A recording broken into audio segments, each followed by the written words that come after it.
All right, Alexander, let's do an update on what is happening in Sudan. The big question is whether you believe this is a conflict civil war or if this is a regime change operation. I did a video on this on Easter Day, and I found a tweet from someone that said they're from Sudan, and I think they summed up what's happening in Sudan in a very simple way. They said that this is like Prigozhin of Wagner fighting against the Russian armed forces. That's basically a very simple picture of what is happening. But we go one level up and we ask the question, is this a civil war? Is this a power struggle that just happened? Or is this a regime change operation? Well, I think the first thing to say is that I think for the moment it's principally a power struggle. And I think this comparison between Prigozhin versus the military has some weight to it. But I would say this, I mean, the Wagner organization is a tiny organization relative to the Russian military. I mean, there's no conceivable way they could launch a kind of coup in Russia in the way that this organization has tried to launch one in Sudan. Whereas in Sudan, militias, armed militias, have been a part of the military scene for a very, very long time. And I understand what's basically happened is that they've all been consolidated into this one group, which as a result has become very large and very powerful, and powerful enough to challenge the Sudanese army, specifically in the Sudanese capital. And undoubtedly there have been internal tensions. The Sudanese army has clearly been worried about the size and power of this militia group. There's been negotiations to try to absorb it into the regular army, which haven't gone well.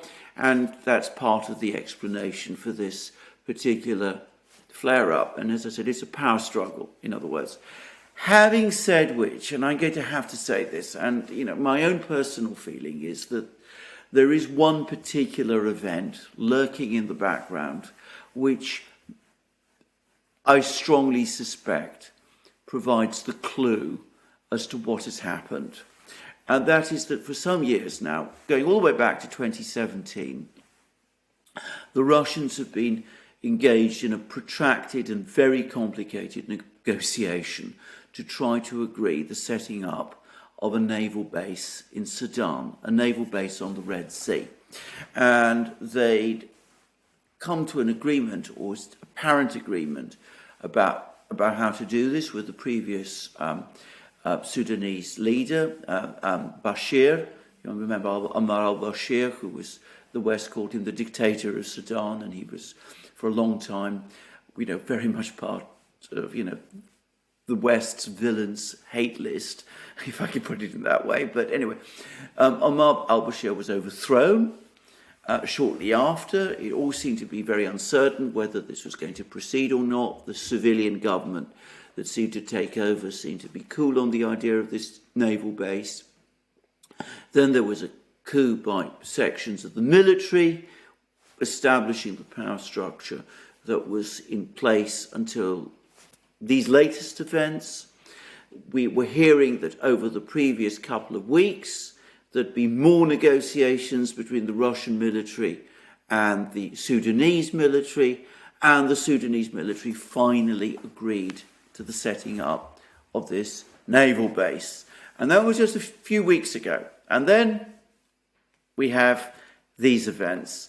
Now, there's all kinds of rumours circulating. I saw a rumour somewhere, it's only a rumour, I can't confirm this, that US and British officials met some representatives of this militia. There's also another rumour that a Ukrainian aircraft was seen. There's supposedly a photograph of this in one of these air bases that were controlled by the militia, which has recently been bombed by the Sudanese Air Force.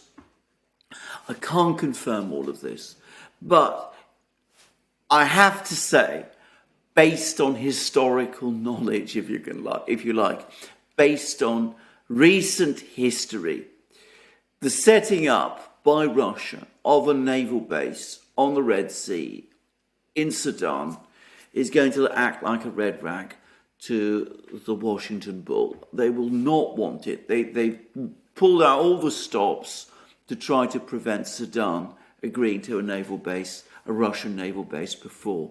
And I can't help but think that these events are to some extent connected with that and a part of a US attempt, a last US attempt, a desperate US attempt to try to prevent this naval base from being established. So that's what I think. So there's a power struggle.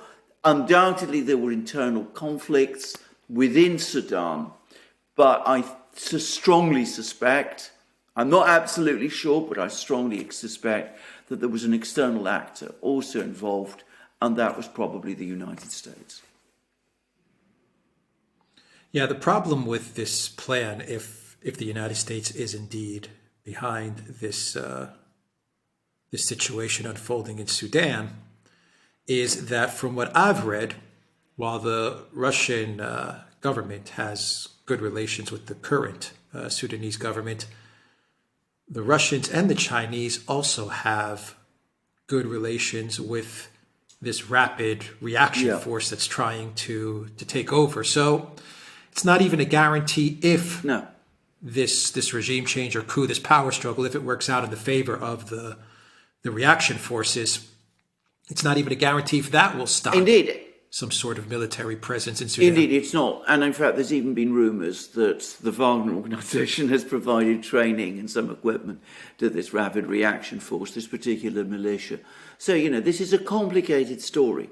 But that doesn't mean, as I said, that the United States hasn't had a hand in this. It could have spoken to militia leaders. There's the commander of the militia said to be particularly aggrieved and on very bad terms with the leader of the regular military. And there's, a lot of rivalry between the two. And it would not be beyond the skills of the US to play on these rivalries and to try to egg on the militia to launch a coup like this. Now, of course, if the coup succeeds, it doesn't follow that the Russians won't come back and say to the militia commander, if he's finally installs himself as the ruler of Sudan, well, we're prepared to give you all the things you want if you give us this naval base. I mean, it doesn't follow. One does suspect, as I said, that there's been a lot of this going on. There's a lot of horse trading going on as well between the Russians and the Sudanese, between the Americans and the Sudanese. And, there's a bidding war, and quite possibly, quite plausibly, the Russians will win the militia leader back. But for the moment, I'm going to go along with the theory that overall, this is a militia strike, as I said, instigated to some extent by the United States, telling perhaps the militia commanders, look, if you're able to take power, the US will support you, providing them perhaps with a certain amount of technical and intelligence support, and that this is really about another attempt to stop this Russian naval base being established. The very latest reports I've been hearing, by the way, suggest that after being taken initially by surprise, the Sudanese regular military is gradually gaining the upper hand. But, reports are so confused that, I can't really say whether that is definitely the case or not. Yeah, I've read those reports as well. But, the main takeaway for me from this conflict is that the United States and the collective West is very worried about Africa and the direction that Africa is heading towards, which is a direction towards BRICS, China, Russia. And in the document leaks, the New York Times, they reported, and CNN, they reported on a document leak which showed that the Biden White House, the U.S. government, was very concerned about Africa and how Africa was leaning towards Russia and China. So I think Sudan is going to be one of many instances where we're going to have some sort of plotting or scheming or instigating with various governments or opposition to the governments or militias, which can perhaps change the current course of African nations, which is their move towards the multipolar world. So I think we're going to start to see a lot of this happening over the next couple of years. Absolutely. Can I just say something about this naval base? Because the naval base is an enigma, and it fits in very well into what you've been saying. Because ever since it achieved independence in the 60s, 1960s, full independence from Britain in the 1960s, Sudan has been very unstable. There have been civil wars. There's been a lot of fighting in Sudan. South Sudan has broken away. There's been multiple changes of power. It's never been fully possible to stabilize the situation in Sudan. And sometimes Sudan has tilted towards one side in whatever geopolitical divide has existed. It tilted for what period of time, for example, towards the Soviets during the Cold War. Then it realigned with the West. So it's never been stable. At the moment, and for some time, in fact, it's been leaning towards the Chinese and the Russians. Now, if the Russians are able to establish a military base in Sudan, what people in Washington might be worried about is less that this military base, this naval base, will hugely extend the Russian Navy's reach into the Red Sea. I mean, the Russian Navy is big, but it's hardly the US fleet. It's hardly the Chinese Navy either. So a Russian naval base on the Red Sea isn't going to add anything very much in military strategic terms. But a naval base in Sudan, a Russian naval base in Sudan, might at some level help to stabilize the country. It would provide a permanent fixed Russian presence there. That would come with permanent fixed investments. The Russians would have troops there.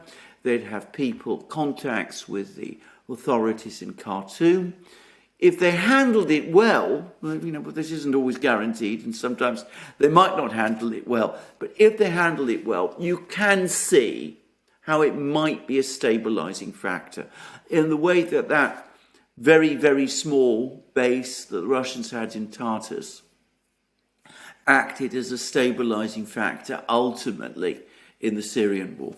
So that may be what is most worrying the US, not the fact that, this base, which is going to be very small apparently, we're not talking about, some of these huge American bases that exist around the world. It's going to be a very small base where, several dozen Russian technicians, but hardly a vast, armory. But the mere fact of its presence, it's not going to change the military balance, but it might change the political and geopolitical balance in Sudan, which is one of Africa's biggest countries. So that may be what this is all about ultimately. Yeah, I mean, it gives Russia a foothold Exactly. in that area. But you also have Egypt. Across the way, you have Saudi Arabia as well. So if all of these countries, which are in and around this area, if they start shifting towards BRICS and East, it does prevent quite a problem for the collective West. Absolutely, and of course you've had Ethiopia as well, which has been shifting, which has also been shifting towards the BRICS group, and so Ethiopia, the Chinese have a naval base in Djibouti.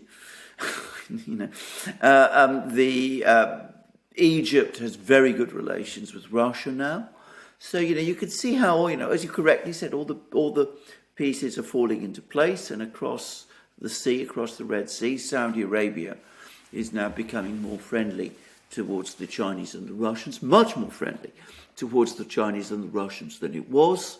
And you're even starting to see some signs of a stabilization in Yemen as well, along the same kind of lines. So Sudan might complete, complete that structure.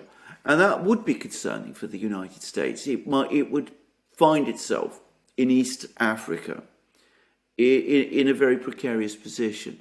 And you can understand why the US would be so worried about it. Yeah, you just have to look at a map and you can see what's going on. Okay, we will leave it there. TheDuran.locals.com. We are on Rumble, Rockfin, Odyssey, BitChute, and Telegram. And go to the Duran shop, 10% off. Use the code GOODDAY. Take care.